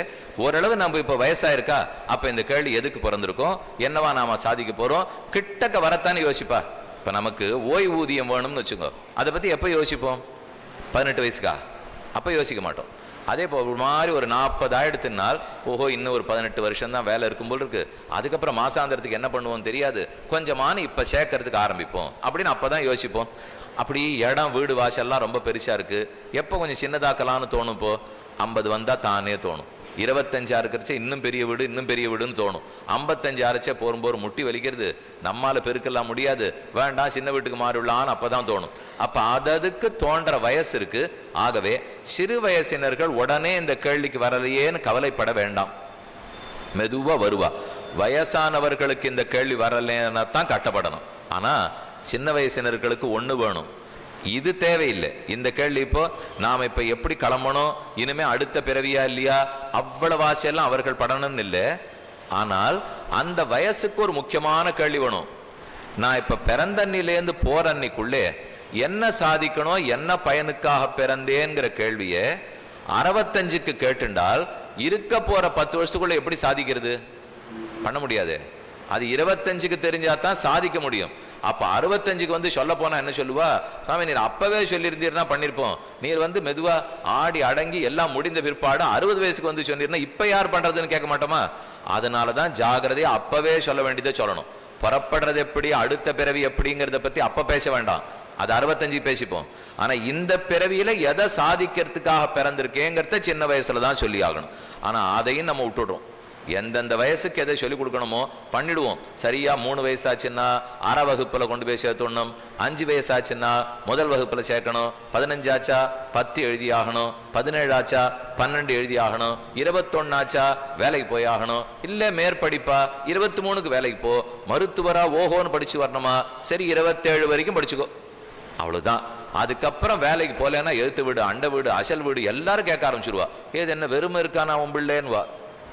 வெறுமெல்லாம் இல்லை, ஏதோ பண்ணிட்டு இருக்கான். என் வீட்டை பார்த்துட்டு இருக்கிற நல்ல மனைவிகள் நன்னா பார்த்துட்டு இருப்பா. அவ எதானு கேளுங்க, அவர்களே தங்களை பத்தி சொன்னால் நீ என்ன வேலை பார்க்கறேன்னா, நான் ஒன்றும் இல்லை சும்மா தான் வீட்டில் இருக்கேன்வா. யாரு சும்மா இருக்கா வீட்டில்? இப்போ கார்த்தாலேருந்து சாயங்காலம் வரைக்கும் அவ பண்ற காரியம் அவளுக்கு தெரியும். நல்ல என்னமோ வேலைக்கு போலேன்னு விட்டா சும்மா இருக்கேன்னு சொல்லிக்கவே வேண்டாம். கார்த்தாலே நன்ன தைரியமா சொல்லுங்க, என் இல்லத்தில் இருக்கும் கடவுள் பெருமாள் ஆரோ அவளுக்கு நான் தான் மொத்தம் தளிகை பண்ணி போட்டு பூ தொடுத்து பெரிய அர்ச்சகையா இருந்து நான் தான் பாத்துக்கிறேன். அதை விட வேற பதவியே வேண்டாம். இப்போ எங்க போனாலும் சம்பளம் கிடைக்கும். இது சம்பளம் இல்லாத ஆனந்தத்துக்காக செய்யக்கூடிய கைங்கரியம். அதனால யார் வீட்டில் இருக்கிற தெய்வத்தை நன்னா பார்த்துட்டு இருக்கீர்களோ அதை விட சிறந்த உத்தியோகம் இன்னொன்னு கிடைக்கவே போறதில்லை. அது நிஜமாவே நாம ஒவ்வொரு பெண்ணும் சந்தோஷப்பட வேண்டிய விஷயம். ஆனா ஏனோ தெரியல, நான் ஒண்ணும் பண்ணல சும்மா தான் இருக்கேன். அதுவும் இந்த அவ சொல்லிட்டா கூட தேவையில்லை, யார்கிட்டயானு கணவன்கிட்ட போய் கேட்டு பாருங்க, அவ ஒண்ணும் இல்லை சும்மா தான் இருக்காருன்னு வரும். இவர் சும்மா இருக்கார், இவர் எங்கேயோ கிளம்பி அலுவலகத்துக்கு போய் வம்ப பேசிட்டு திரும்பி வந்துட்டு அந்த வம்பு இன்னும் கொஞ்ச நேரம் வேலை பார்த்துருந்தா சம்பளமான கூட கிடைக்கும். அதையும் ஒழுங்கா பார்க்காம வேணும்னு வம்ப பேசிட்டு வந்துட்டு இவ தான் சும்மா இருக்கானால் இதெல்லாம் வேண்டவே வேண்டாம். தாராளமா பெண்கள் நிறைய உத்தியோகத்தில் இருக்கா, வீட்டு பொறுப்பு நிறையா தான் இருக்கு, வெளிப்பொறுப்பு நிறையா தான் இருக்கிறது. ஆக நாம புரிஞ்சுக்க வேண்டியது அந்தந்த வயசுக்கு அந்தந்த கேள்வியை கேட்கிறோமா. அப்ப இளம் வயசா இருந்தால் இப்ப சாதிக்க வேண்டியது என்னன்னு சொல்றோமா, வயசா எடுத்தினால் புறப்பட்டு போகணுமே திரும்ப பிறக்கணுமா வேண்டாமாங்கிறத பத்தி பேசுவோமா என்பதைத்தான் நாம தெரிஞ்சுக்கணும். அது என்னது கடைசி பிறவி. பிறவி தெரிஞ்சு போச்சு. அப்ப ஆத்மா ஒரு உடம்பை எடுத்துக்கிறார், பிறவி. ஆத்மா அந்த உடம்பை விட்டுடுறார், பிறவி முடிஞ்சு போச்சு. அப்ப பிறந்தேன் இறந்தேன், பிறவி தொடங்கித்து பிறவி முடிந்தது தெரிந்தது. அப்ப முடிந்ததுனாலே திரும்ப பிறக்குமான்னு கேள்வி வரும் இல்லையோ. ஒண்ணு முடிஞ்சதுன்னு சொன்னீரே, மறுபடியும் அது பிறக்குமா? பண்ணலாமே. இப்ப இது காகிதம், இந்த காகிதத்தை கூழாக்குங்க, மறுபடியும் இதுல இருந்து சுத்திகரிக்கப்பட்டு மறுபடியும் காகிதம் வந்ததுன்னு சொல்லலையா? எல்லாம் தண்ணீர்ல இருந்து எதுலேருந்தோ அதை ஒரு சுழட்டி திரும்ப கொண்டாங்கன்னு தானே இப்ப எல்லாருமே சொல்றா. அதை போல நான் இப்ப பிறந்திருக்கேன்னால் இது இறந்து போச்சே, உடல் படுத்துப்போ இந்த உடலே ஏதானு புதுமையாக்கப்பட்டு திரும்ப வருமா? இல்ல உள்ள இருக்கிற ஆத்மா வேற புதுசா ஆத்மா எடுவரா? இல்ல இந்த ஆத்மா வேற உடம்பு எடுத்துடுமா? இல்ல உடம்பு வேற ஆத்மா எடுத்துக்குமா? எல்லா கேள்வியும் நீங்களே கேட்டு பாருங்க. இப்போ நான் ஒன்றும் குழப்பறதுக்கோ கட்டப்படுத்துறதுக்கோ சொல்ல. இப்போ இந்த கேள்வியெல்லாம் நன்னா உங்களுக்கு புரியிற கேள்வி தான். இப்போ ஆத்மா ஒன்று கிளம்பி படுத்துன்னு சொன்னீரே, அவர் இன்னொரு உடம்பு எடுத்துக்க போறாரா? இல்ல இந்த இறந்து போன உடம்பு இப்படியே இருந்து இன்னொரு ஆத்மா உள்ள வரட்டும் நம்ம ஜம்முன்னு எழுந்துடலாம் அப்படின்னு ஏதாவது காத்துட்டு இருக்குமா? சுவாமி நீ பூதம் பேயை பத்தி எல்லாம் சொல்லிட்டு இருக்கீர், நாங்க அதெல்லாம் ஒத்துக்கிறதாவே இல்லை. இப்போ இந்த உடம்பு அதுக்கு தான் சர்வ ஜாகிரதையா உடனே சந்தனக்கட்டை வச்சு பன்னீர் கொட்டி கூட அடிச்சிருவோம். அதெல்லாம் வச்சுக்கவே மாட்டோம். நீர் வேணும்னா எண்ணெய் வேண்டாம், ஒண்ணு வேண்டாம், வெறும் கட்ட வேண்டாம், சந்தன மரத்தை வச்சுங்க, நன்னா கோங்கு மரத்தை வச்சுங்க, நெய்யை குத்துங்க, அதுக்கப்புறம் அது எழுந்திருக்கவே கூடாது. நன்னா முடிச்சிடுறோம். அதெல்லாம் தகனம் எல்லாம் ஆயிட்டு திரும்பி வந்த உடனே பிள்ளைய பார்த்து எல்லாரும் கொண்டாடுவா. அப்பாவுக்கு தகன காரியத்தை என்னமா பண்ணாம் பிள்ளைன்னுவா. இருக்கரிச்சே அவரை தகனம் பண்ணியிருந்தா பெரிய ஆபத்து. ஆனா போன அப்புறம் தகனம் பண்ணத்துக்கு மாலை போட்டு வரவேற்கிறா. அது என்ன இருக்கரிச்சே ஒரு வார்த்தை சொல்லிட்டா இவ்வளவு சொல்றீள், அவருக்கு ஏதோ உடம்பையே வச்சு எரிச்சிட்டு வந்திருக்கான், பிள்ளை ஒண்ணு வெய்ய மாட்டேளான்னார். உடம்பை எரிக்கிறது தான் பிள்ளைக்கு கர்த்தவியம், அதுதான் அவனுக்கு சொல்லப்பட்டிருக்கோம். ஆத்மா கிளம்பின அப்புறம், கிளம்புறதுக்கு முன்னாடி எரிச்சா சும்மா இருப்பாளா? வாயால எரிக்கிறான்னு வச்சுங்க, இருக்கு ஒன்றும் தடுத்துட முடியாது. இப்போ அது ஏதோ தப்பா பேசிட்டோம்னு சொன்னா பேசினதுதான். அப்ப அந்த ஆத்மா உள்ள இருக்கார், இப்ப ஆத்மா புறப்பட்டு போயிட்டார், புறப்பட்ட அப்புறம் தகனம் முடிஞ்சு போச்சு. அப்ப சரீரம், இந்த சரீரத்துக்குள்ள இன்னொரு ஆத்மா வரப்போறது இல்லை, அது நன்னா தெரிஞ்சு போச்சு, ஏன்னா எரிச்சிட்டோம். ஆனா கிளம்பி போன ஆத்மா இன்னொரு உடம்பு எடுத்துப்பாரானால் எடுத்துக்கிறாப்புலதான் இருக்கு. ஏன் இருக்க வேண்டும்? வேண்டாமே. புதுசா ஒரு ஆத்மாவே உருவாக்கி விடலாமான்னால் அதுல பெரிய கட்டம் இருக்கு பாருங்க. ஆத்மாவை புதுசா உருவாக்கி புதுசா உடம்புக்குள்ள விட்டு இருக்கலாமான்னால் என்னுடைய முக்கியமான ஒரு கேள்விக்கு பதில் தெரியாது. நான் இப்ப இந்த பிறவி எடுத்தேனா, இந்த வருஷத்துல இந்த மாதிரி பிறந்தேனா, இன்னாருக்கு பிறந்திருக்கேனா, ஏன் இன்னாருக்கு பிறந்தேன்னு நான் யாரை போய் கேட்பேன்? அது காரணம் இருக்கணும் இல்லையா? காரணம் இருந்தா தானே இன்னாருக்கு பிறக்கணும். அந்த காரணத்தை யார்கிட்ட நான் போய் கேட்கறது? இப்போ ஆத்மாவும் புதுசா உற்பத்தி ஆகும், உடம்பும் புதுசு புதுசா உற்பத்தி ஆகும். அப்படின்னா ஆத்மா உடம்புக்குள்ள போயிட்டே இருக்கும். எந்த உடம்புக்குள்ள எந்த ஆத்மா புகுந்ததுன்னு காரணமே தெரியாது, எல்லாமே புதுசு. ஏன்னா உடம்பும் படுத்து ஆத்மாவும் படுத்தினால் அப்ப அடுத்தடுத்து இருக்கிற மொத்தம் புதுசா இருக்க போறது, காரணமே கிடைக்காது. கிடைக்கட்டா போனா போறது என்னால். அப்ப நான் ஏன் பிறந்தேங்கிறது காரணமே இல்லாத படும். நான் இன்னாருக்கு பிறந்திருக்கேனே, இன்ன தேதியில பிறந்திருக்கேனே, இன்ன ஆரோக்கியத்தோட இருக்கேனே, இன்ன தொழில் பார்க்கிறேனே, ஏன்னு கேட்டால் தெரியாது. இப்போ எதே மாதிரி தெரியாத படும். துணி துவைக்கிற யந்திரத்தை இது ஏன் படைக்கப்பட்டதுன்னு கேட்டால் தெரியாதுன்னு சொல்லலாம். வரிசை வெறுமை எண்ணிக்கை போட்டு அப்படி முத்திரை குத்தி குத்தி அனுப்பிச்சுட்டு இருக்கு போறா. இது எதற்காக 32வது யந்திரமாக படைக்கப்பட்டதுன்னா தெரியாதுன்னு சொல்லிடுவோம். ஏன்னா அது யந்திரம். ஆனா நாம இப்ப பார்த்துட்டு இருக்கிறது அறிவுள்ள ஒரு ஆத்மாவை பத்தி. நீங்க பேசுறேன், நான் பேசுறேன், என் மன வருத்தம் இருக்கு. அந்த யந்திரம் எதுவுமே என்னை ஏன் 32வதாக படைத்தார்கள்னு நினைக்காது. ஆனா நான் என்னை ஏன் இன்னாருக்கு பிள்ளையா பிறந்திருக்கேன் நினைக்கிறேனே, கேள்வி கேட்கிறேனே. நான் மட்டும் இந்த தேசத்திலேயே பணக்காரர் யாரோ அவருக்கு பிள்ளையா பிறந்திருந்தா தேவலாம் நினைக்கிறேன். ஆனா அந்த துணி துவைக்க யந்திரம் என்னையே தரைய பெருக்கிற யந்திரமா படைக்கலன்னு நினைக்காது. நினைக்காதனால அதுக்கு பதில் சொல்ல வேண்டிய தேவையில்லை.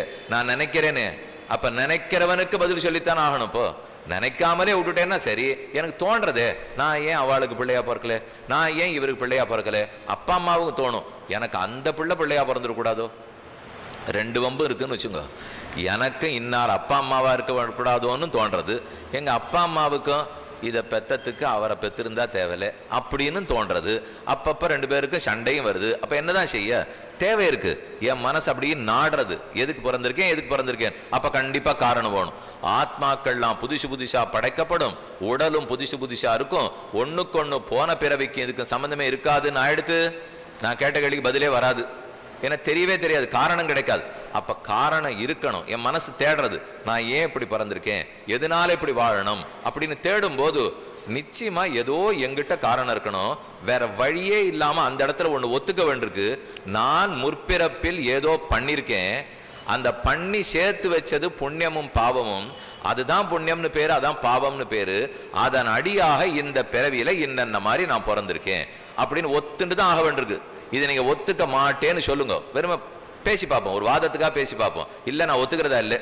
அதை போல முற்பிறவிங்கிறது இல்லை, நான் இப்ப பிறந்தது தான் சொன்னேன்னு வச்சுங்க, அப்ப கூடவே இன்னொரு ஆபத்து இருக்கு. அதே போல அடுத்த பிறவி இல்லைன்னு சொல்லணும். எப்ப முற்பிறவி இல்லைன்னு சொன்னமோ அப்ப அடுத்த பிறவி இல்லைன்னு ஆயிடுதா. இல்லைன்னாலே ஆபத்து என்ன, நான் பிறந்த அன்னைக்கு ஏன் பிறந்தேன்னு காரணம் தெரியாது. என்னெல்லாம் நான் நல்லது பண்ணிருக்கேனோ அந்த நல்லது அப்படியே போயிடும், என்னெல்லாம் தீயது பண்ணிருக்கேனோ அதுவும் அப்படியே போயிடும். எனக்கு என்னைக்கு மரணம் ஏற்பட்டதோ அதுக்கப்புறம் இதனுடைய எந்த பயனும் தொடராது. ரெண்டு இப்ப ஒத்துக்கணும். எதனால் பிறந்தேன்கிறது தெரியாமலே பட போறது, ஏனோ பிறந்தேன்னு ஆயிடும். எந்த பயனுக்காக பிறந்தேன்னு தெரியாமலே ஆயிட போறது. என்ன பயனை நடத்தினேனா நடத்தாட்டாலும் பிராணம் போற அன்னைக்கு மொத்தம் முடிஞ்சு போடும்.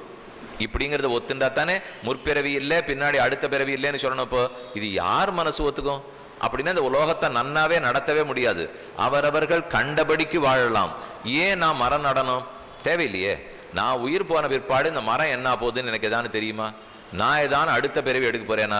இல்லைன்னு சொல்லிட்டோம். அப்ப மரம் நடமாட்டேன், ஏழைகளுக்கு உதவ மாட்டேன், உண்மையே பேச மாட்டேன், கொள்ளையடிக்காம இருக்க மாட்டேன், பிறர் பொருளுக்கு ஆசைப்படாது இருக்க மாட்டேன். இது இத்தனை நான் ஏன் இருக்கணும்? ஒரு நிமிஷம் யோசிச்சு பாருங்க. இது இத்தனை நான் ஏன் இருக்கேன் தெரியுமா? இப்போ உங்களுக்கு சின்ன வயசுலேன்னு சொல்லி கொடுத்துருக்கா, அறம் செய்ய விரும்பு, கோவப்படாதே, நிறைய தர்ம காரியத்தை பண்ணு. தர்மம் பண்ணணும்னா அடுத்த கேள்வி கேட்கணும், எதுக்கு நான் பண்ணணும்? இப்ப தர்மம் பண்ணி என்ன ஆப்போறதுன்னா ஒன்னும் ஆப்போறது இல்லை. ஆனா தர்மம் பண்ணுன்னு சொல்லுங்க, ஒத்தனும் பண்ண மாட்டான். என்னமோ நான் போறது நான் தான் பண்ணுவோம். மந்தோபின பிரவர்த்ததே பிரயோஜனம் அனுத்தஸ்யம் அத்தோபின பிரவர்த்ததே. ஒரு பிரயோஜனம் பயனை கருதாது மந்த புத்தி இழுக்கிறவங்க கூட ஒண்ணும் பண்ண மாட்டான். எதுக்கா இருந்தாலும் என்ன கிடைக்கும்? சின்ன குழந்தையிலேருந்து படிச்சு 95 வாங்கிட்டு வாங்க, மிட்டாய் வாங்கி தரேன் ஆரம்பிச்சதுலேருந்து மிதிவண்டி வாங்கி தரதாகி இன்னைக்கு 2 சக்கர வாகனமாகி 4 சக்கரமாகி எல்லாம் மாறி போச்சு. வாங்கி வாங்கி கொடுத்தா தான் மேல படிப்பே வருதுன்னால் அப்ப பிரயோஜனமே இல்லாத நான் எதுக்கு தர்மம் பண்ணணும்? மாட்டேன்னு சொல்லிடுவோம். சரி, அதர்மம் பண்ணாதேன்னு சொன்னால் ஏன் நான் நிக்கணும்? எல்லா அதர்மம் பண்றேனே, ஏன்னா அதனால ஒண்ணு இல்லைன்னுடுவா. நீங்க தர்மம் பண்ணாம இருந்தா கூட தேவையில்ல, அதர்மத்தையும் பண்ண ஆரம்பிச்சிட்டீங்கன்னா அடுத்தவன் எப்படி வாழறது? நான் தர்மத்தோட இருந்தா அடுத்தவன் நல்லா வாழலாம், நான் அதர்மம் பண்ண ஆரம்பிச்சேன்னா அடுத்தவன் வாழ முடியாது. அப்ப எப்படியான இந்த மனிதர்களே தர்மம் பண்ண வைக்க வேண்டியிருக்கு. தர்மம் பண்ணாதான் அவனும் நன்னா வாழ முடியும், புறத்தியாரும் நன்னா வாழ முடியும் இல்லையா? தனக்கு நன்மைனாலும் தர்மம் வேணும், புறத்தியாருக்கு நன்மையிலாலும் தர்மம் வேணும். அப்ப அந்த தர்மத்தை அவனை பண்ண வைக்கணும்னாலே அடுத்த கேள்வி கேட்பான், நான் எப்ப தர்மம் பண்ணணும்? 30 வயசுலேருந்து 40 வயசு வரைக்கும் நான் பண்றேன். எனக்கு ஏன்னா அந்த தர்மத்தினுடைய பயனை அடுத்த 30 வருஷம் அனுபவிப்பேங்கிற நம்பிக்கை எனக்கு இருக்கு. 65 ஆயிடுத்துன்னா நான் தர்மத்தெல்லாம் நிறுத்திட போறேன் சுவாமி. ஷட்டப்து பூர்த்தி ஆயிடுத்துனாலே தர்ம காரியம் வேண்டாம். ஏன் அப்படி சொல்றீர்னால், ஆமா அப்புறம் என்னைக்கு மரணம்னு எனக்கு தெரியாது, நான் மாட்டுக்கு நிறைய தர்மத்தை பண்ணிவிட்டு சட்டுன்னு ஒரு நாள் போயிட்டு அப்புறம் அதுக்கு பயன் எல்லாத்தையும் யார் அனுபவிக்கிறது சொல்லுங்க? அது நான் பண்றதா இல்லை இப்போ. அதனால 60க்கு அப்புறம் தர்ம காரியமே வேண்டான்னுட்டான். ஓ, இது பெரிய ஆபத்தாச்சே. அதோட இல்ல, அவனே அடுத்தது என்ன சொல்லுவான், 60க்கு மேல எல்லா அதர்மத்தையும் நான் பண்ண ஆரம்பிச்சுடுறேன்னுவான். தர்மத்தை பண்ண மாட்டேன்னு சொல்லிட்டு அதர்மத்தை பண்ணுவேன். ஏன்னா எப்படி நான் அனுபவிக்கிறது இருக்க போறது இல்லையோ சாமி. எனக்கு தான் 65 70 போடுமே, அது 85 90 இருந்தா அதர்மத்துக்கு பலத்தை அனுபவிக்கணும். அதனால நான் தர்மமும் பண்ண மாட்டேன் அதர்மமும் பண்ணுவேன்னு ஆரம்பிச்சுட்டா பெரிய ஆபத்து. அதனால அவனுக்கு ஒண்ணு சொல்லியே ஆகணும், மூச்சுள்ள வரைக்கும் நீ தர்ம காரியம் பண்ணணும். அப்படின்னால் நான் மூச்சுள்ள வரைக்கும் பண்ணி முதல் நாள் ஏதானு மரம் நட்டு எனக்கு ஒரு புண்ணியம் கிடைச்சதுன்னா பிராணம் படுத்துனால் அதுக்கப்புறம் அதை எப்படி நீர் கொடுப்பீன்னு அவன் திரும்பி கேட்பான். கவலையே படாதே, அடுத்த பிறவி இருக்கே உனக்கு, அப்ப கொடுக்க போறமே. ஆத்மா அழியவே போறது இல்லையே, இதே ஆத்மா தான் அடுத்தடுத்த உடலுக்குள்ள போறார். ஒன்னே ஒண்ணு உனக்கு நான் கையெழுத்து போட்டு தரேன். நீ ஒவ்வொரு பிறவியிலையும் என்னென்ன நல்லது பண்ணியோ சேர்த்து கணக்கு எழுதி வச்சுக்கிறேன். ஒவ்வொரு பிறவியிலையும் என்னென்ன தீமை பண்ணியோ சேர்த்து கணக்கு எழுதி வச்சுக்கிறேன். அந்த ஒவ்வொரு கணக்குக்கும் சரியா பயனை கொடுத்து விடுறேன். அடுத்த பிறவி எடுக்கும்போது தாராளமா இதே என்னென்னலாம் நல்லது பண்றையோ சௌக்கியமா வாழ்ந்துக்கோ, என்னென்னலாம் தீமை செஞ்சியோ கஷ்டப்படணுமோ எப்படி பண்ணணுமோ பட்டுக்கோ. அப்ப இன்பமோ துன்பமோ மாறி மாறி அதனால உனக்கு வரும். சரியானால் இது கொஞ்சம் ஒத்துக்கிறாப்புல இருக்கு, ஆனா இன்னொருத்தர் பண்ணது எனக்கு வரக்கூடாது. நிச்சயமா நீர் பண்ணதுதான் உமக்கு வரும், அவா பண்ணது உமக்கு வராது. அதெல்லாம் வங்கியான்னு இவா கணக்குல பணம் கட்டினா ஒரே ஒரு எண்ணிக்கை தப்பா போச்சுன்னா அவா கணக்கு போடும். அந்த சுவாமி ரொம்ப வேகமா மறுநாளே வந்து எடுத்துன்னு போயிட்டார். நான் போய் கேட்கறது கூட ஒரு விட்டு வச்சானா வைக்கிறதுக்கு இப்போ அது கூட தேவையில்ல சுவாமி, என் பணம் அவளுக்கு போற மாதிரி அதே மாதிரி ஒரு வாரத்துக்கு ஒரு தானம் அவர் பணம் எனக்கு வரணும் இல்லையா, இது என்னதே அவர்கிட்ட போயிருந்ததுனால் அப்ப அங்க இருந்தது நமக்கு வந்தா திருப்தினால் அதுக்குத்தான் வங்கிகள் மொத்தம் கட்டப்படுறா. ஒரு நயா பைசா இவரது அங்க போயிடக்கூடாது, அவரது இங்க வரக்கூடாது. அதுவும் இப்ப எல்லாமே வலைத்தளத்துல மாற்றுதல். பணத்தை இங்க தட்டின உடனே நமக்கே கொடுத்தோமா இல்லையான்னு தெரியல, சட்டுன்னு போய்டுறது. அது ஆயிடுத்து, உங்கள்கிட்ட பணம் இனிமே கிடையாது, இப்போ தீர்ந்து போச்சு, பூஜ்யம்னு காட்டாச்சே தான் தூக்கி வாரி போடுறது. இப்போ எல்லாத்தையும் கொடுத்துட்டோம் போல் இருக்கு. கையிலேருந்து வச்சு செலவழிச்சா கொஞ்சம் எண்ணி யோசிச்சு செலவழிப்போம். அதை அட்டையா மாறித்து கிழிச்சா முடிஞ்சு போச்சுன்னு ஆச்சு. அதுக்கப்புறம் இப்ப அட்டையே இல்லை, யார் முகத்தையும் பாக்குறது இல்லை. அப்படி தட்டின உடனே இன்னொருத்தருக்கு போயிடுறது. என்னால் பணமே கடைசியில பொய்ன்னு இப்பதான் தெரியுது சுவாமி. இது அந்த நாள்லயே இதெல்லாம் பொய்ன்னு சொல்லிட்டாள். உருண்டோடிடும் செல்வம் நிஜமாவே உருண்டுட்டே இருக்குப்போ, அது எங்கேயும் யார்ட்டையும் நிக்கிறது கூட கிடையாது. அப்ப அதே மாதிரிதான் இதுவும் ஒருத்தர் கணக்கு இன்னொருத்தருக்கு போகாது. நீர் பண்ணிருக்கிற கர்மங்கள் தான் உமக்கு வரும். நீர் நல்லது பண்ணிட்டு தான் நல்லது அனுபவிக்க போறீர். ஆகவே கடைசி மூச்சு வரைக்கும் நீர் தர்மத்தை பண்ணும்னு சொல்றதுக்கு வழி வந்துடுத்துப்போ. ஏன்னா அடுத்த பிறவி இருக்குன்னுட்டோம், அதை ஒத்துக்கரிச்சவே இன்னொரு நல்லது நடந்துடுத்தே.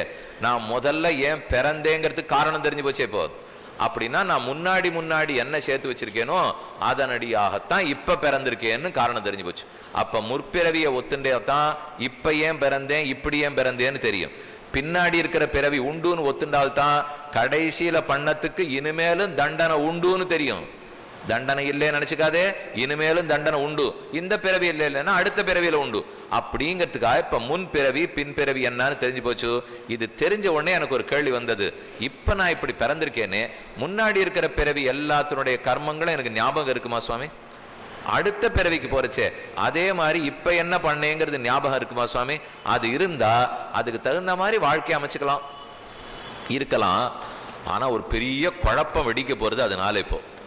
இப்போ நீங்க ஒரு வாழ்க்கை வாழ்ந்துட்டு இருக்கீங்களா, 80 வயசு, எத்தனை பேர் உங்களுக்கு தெரியும்? அது எல்லாரும் இப்போ உங்க கைபேசி எடுத்து அதுல எத்தனை பேருடைய எண்ணிக்கையை பதிவு பண்ணி வச்சுருக்கீங்கன்னு பார்த்தாலே வம்பு எவ்வளவு இருக்குன்னு தெரிஞ்சு போடும்.